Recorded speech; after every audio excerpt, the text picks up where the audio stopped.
দীর্ঘ ২০ বছর পর আজ রংপুরে আসছেন বিএনপির চেয়ারম্যান তারেক রহমান। তার সফরকে কেন্দ্র করে রংপুর জুড়ে চলছে ব্যাপক প্রস্তুতি। বিকেল 3:45টার দিকে তারেক রহমান রংপুরের পীরগঞ্জের শহীদ আবু সাইদের কবর জিয়ারত করবেন।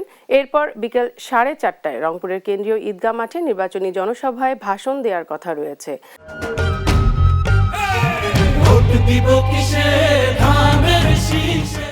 তার আগমনকে ঘিরে রংপুরে বিএনপি নেতাকর্মীদের মাঝে বিরাজ করছে ব্যাপক উৎসাহ উদ্দীপনা। নেওয়া হয়েছে কঠোর নিরাপত্তা।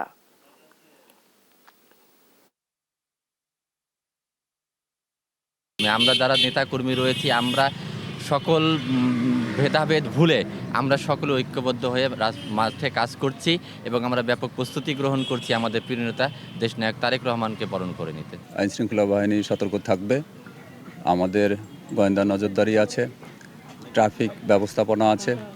আমরা এর পাশাপাশি যেখানে ভেন্যু আছে সেখানে এবং যে রাস্তায় মুভমেন্ট হবে সে রাস্তাগুলো যাতে নিরাপদ থাকে আমরা সেই জন্য গোয়েন্দা নজরদারি রাখছি।